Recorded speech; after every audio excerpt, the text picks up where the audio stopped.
Magkano ba isang kilo dito, ma'am? 120. 120. So, ito yung uri ng lemon na hybrid. Kaya malalaki siya. From Surigao del Sur. From Surigao del Sur. Yun ate, yung sinabi mo kanina. Yes. Okay. Eto, ang gagawin mo, hahati mo, tatanggalin mo ang juice. Pagkatapos mo tanggalin ang natirang balat, pwede mo pang kuskus ng balat para tanggal ang libag. Ah, bravo niya.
Yes guys, welcome po sa ating Minda Tienda. Ayan, ang yung ating Melby ay yung kasama ngayon. Ito po ang ating content for today.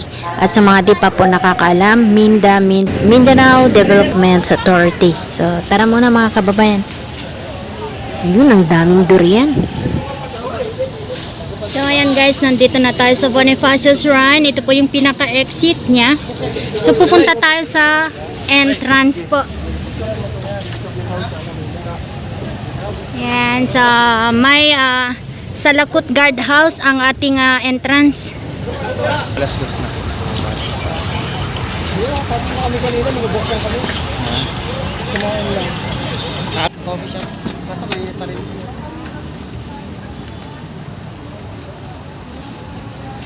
Tatlo.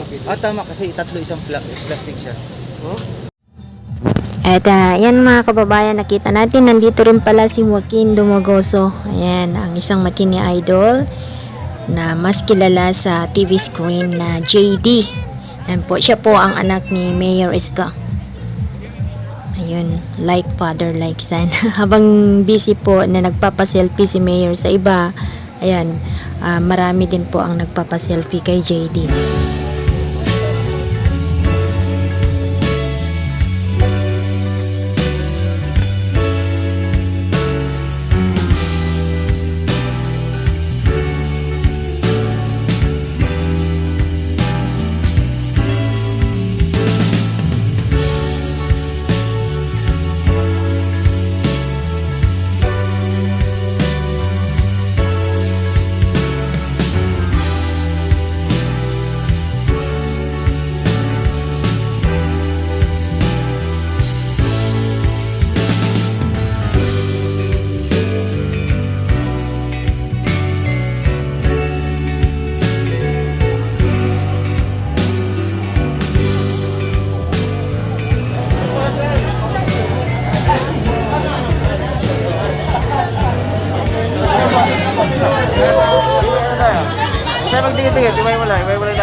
Sayang.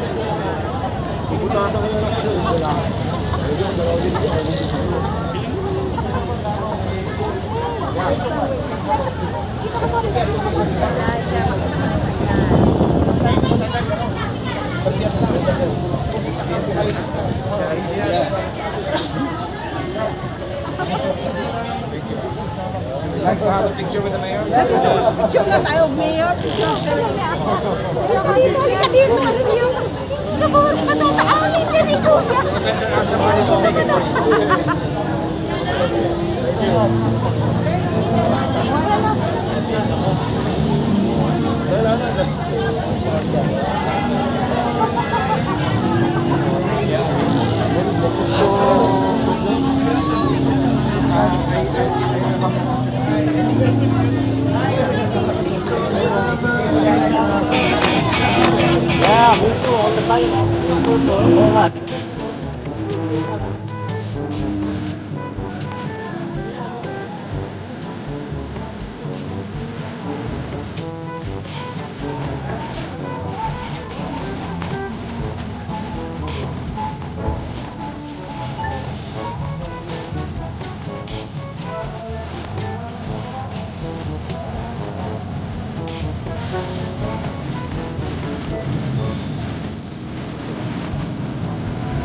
Napakainit ng panahon natin ngayon mga kababayan.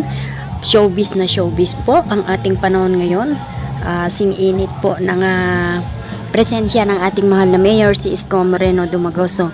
Dahil ang mga tao, nakikita nyo naman po, sila ay naghahabulan na mabati at makapicture si mayor.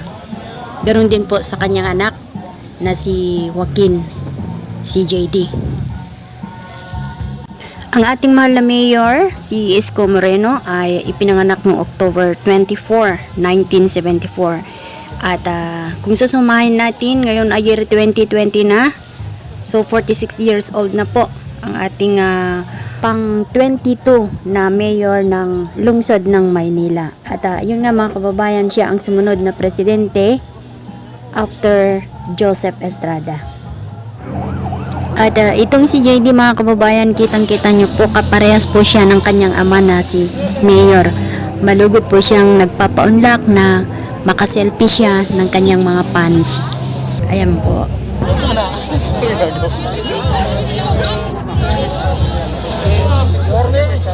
Uling ka talaga ng langit sa Maynila. Napakagaling mo.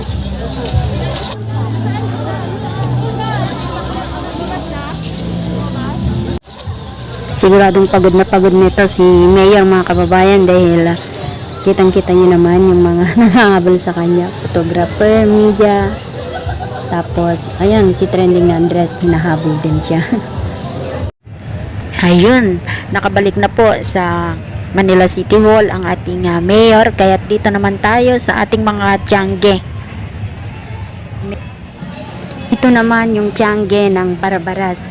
Meron silang restaurant mga kababayan dito sa Intramuros. Kung wala kayong panahon na pumunta ngayong Sabado at Linggo, napakasarap po yung kanilang beef caldereta, worth 220 pesos. At saka yung pinapaitan nila 235 pesos po. At gustong gusto ko yung kanilang kanin, napakasarap. Ibang-iba yung rice nila. Dito naman sa kabila mga kababayan ay meron silang sinigang sa miso. Wow. Parang mas mababa ang presyo ng kalderetang baka dito sa kabila mga kababayan. Hindi natin napansin. Doon tayo sa kabila kumain.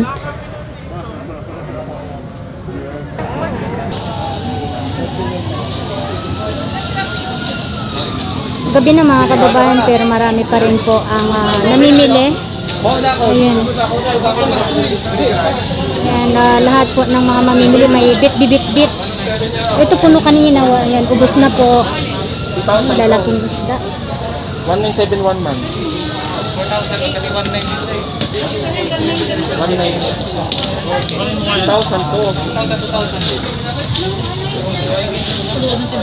800. King krabang lalaki.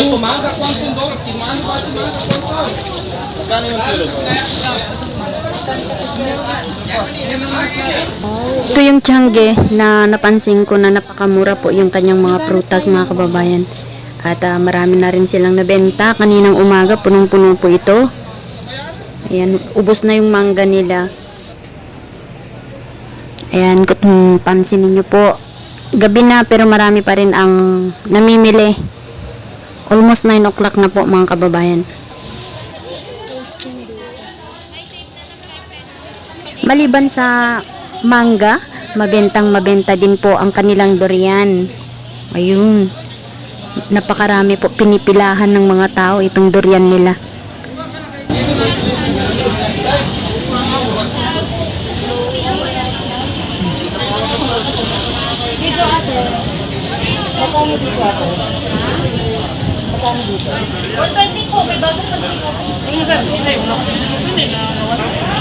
Hinahanap po namin eh. Ito yung hinahanap natin. Mangga.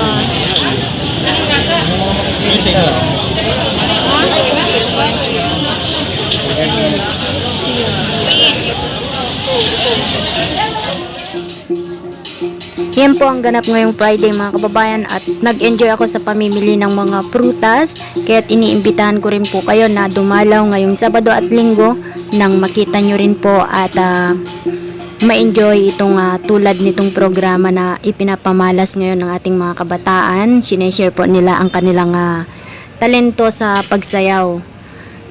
And yes, iisang lahi po tayo. Tayo po ay Pilipino.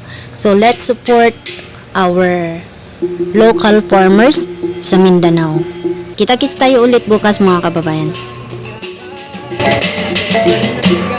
Sa kultura at kasaysayan, patuloy po kayo magalak sa aming